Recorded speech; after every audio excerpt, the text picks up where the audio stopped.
everybody, welcome back to Great Lakes Junction. I hope everybody's having a fantastic week. I thought we'd pop in the kitchen today and make some fun treats for a change.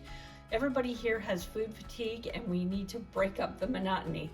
So I thought a sweet treat would be in order. And it's a quick, easy one, so let's get to it.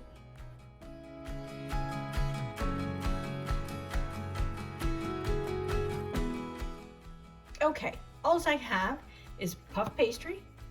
I have custard powder. Now, if you can't find custard powder, or if you don't like custard, you can use pudding for this recipe as well. Custard powder usually thickens up a little bit more than pudding itself, so I use it, kind of stays on the squares a little bit better. But if you don't have it, that's fine, just go ahead and use pudding. And I also have our spiced cherry jam that we made last summer. It is so good, and we're gonna pair it with that. We're gonna make some squares out of puff pastry and put it all together. So let's get started. When you're making this custard, I'm just gonna show you quick. In case you're new to this custard powder, it's almost the same thing as cooking pudding.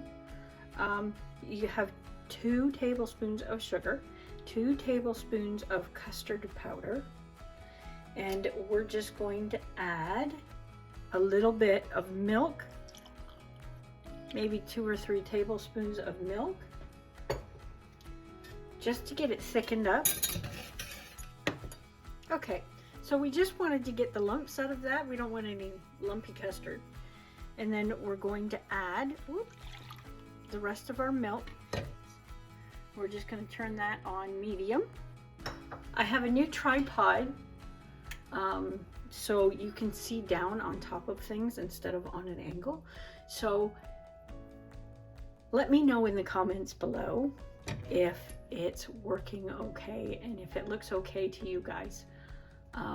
I like the angle that it has. We need to do a little bit more on our lighting situation in here, but we're working on that too. So all we're going to do with this is warm it through and it will thicken. Okay, that is done, and we are going to let this cool off. If you want to make this a bit thicker, you can add less milk to it. Same with a pudding mix. One thing I did forget to mention, if you're cooking pudding or custard like this, cover it up with plastic wrap all the way down right into your pudding. It will skim over and it's not very pleasant. So if you put some saran wrap in there, just so it doesn't do that, it'll skin, but it'll stick to the saran wrap itself. So just push it down as far as you can and get it in there. Then sometimes when you stir it, it gets lumpy from the skin that's formed on the top if you don't get it off. So we're gonna leave that in the fridge and hopefully it'll cool off quick. We're gonna get on to the puff pastry because it has to be baked off, and then we're gonna cool it too. So all I'm gonna do with this is what the sheets look like when you unroll them. You have to thaw them out. They only take a couple hours to thaw out from the fridge if you just leave them on your counter, or you can do it the night before and just throw it in your fridge. I'm just going to roll it out just the tiniest bit, just to get a little more out of it. And you don't have to do this. You can just leave it the way it is, being as it's all nice and square. But I'm just gonna roll it out just that little bit. There. So all we need to do is cut it up into however big of a square you really want. When they bake off, they get quite high. So, and you want to put a little bit of custard on there, a little bit of jam on there. So, up to you. You can measure this if you want. So they're all even, and I just cut them up.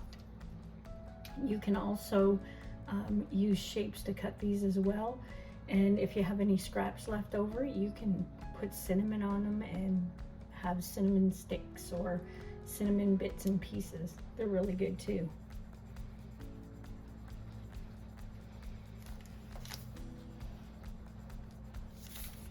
So just use a sharp knife or pizza cutter.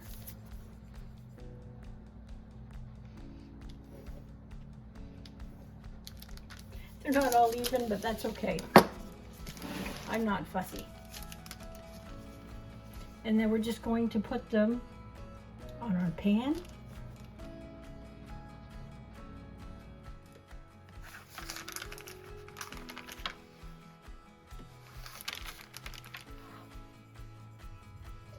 Okay, there they are out of the oven. And I had a couple of pieces I sprinkled with cinnamon and sugar just to see what they would do. All I'm going to do is transfer these onto my cooling rack, and we're going to leave them sit here and let them cool off while our custard is cooling off. Once everything's ready to go, we'll be back. Okay, we've got everything ready. Our custard is cooled off. I just took the plastic wrap off it. Just going to give it a quick stir.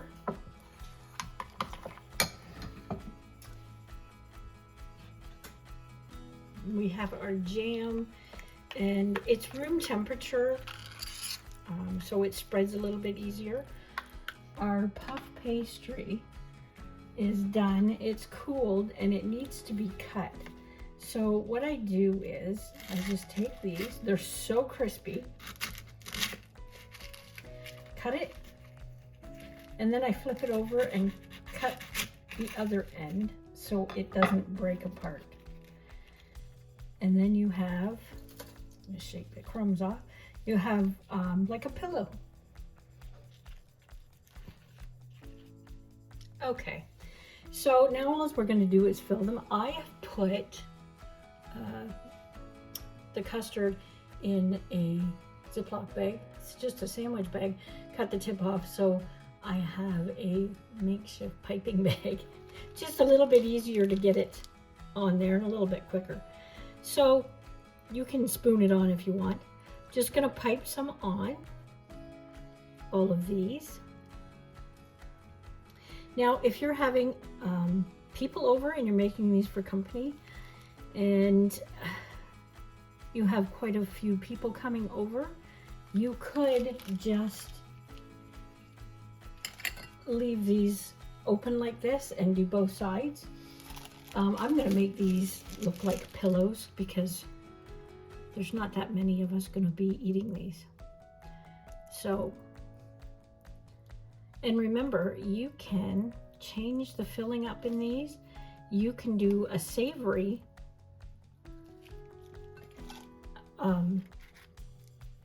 cheeses and stuff like that on the inside of these as well. It doesn't have to be sweet. So I am going to get a few more of these done, and we'll be right back. Okay, there they are, all done. One other thing you can do to them is sprinkle them with a little bit of powdered sugar.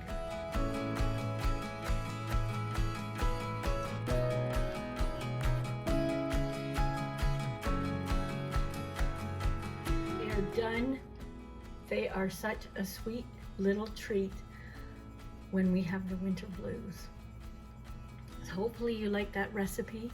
They are really crunchy and creamy on the inside with just a hint of sweet cherry jam that has a little bit of cinnamon in it. If you create this recipe, tag me on Instagram and send me a picture and let me see what you created. I've had a couple pictures coming through, and they were fantastic. So keep the pictures coming. I love to see what you have created with some of the recipes that we've done on here. If you like this recipe, hit that thumbs up for me. And until next time, stay safe.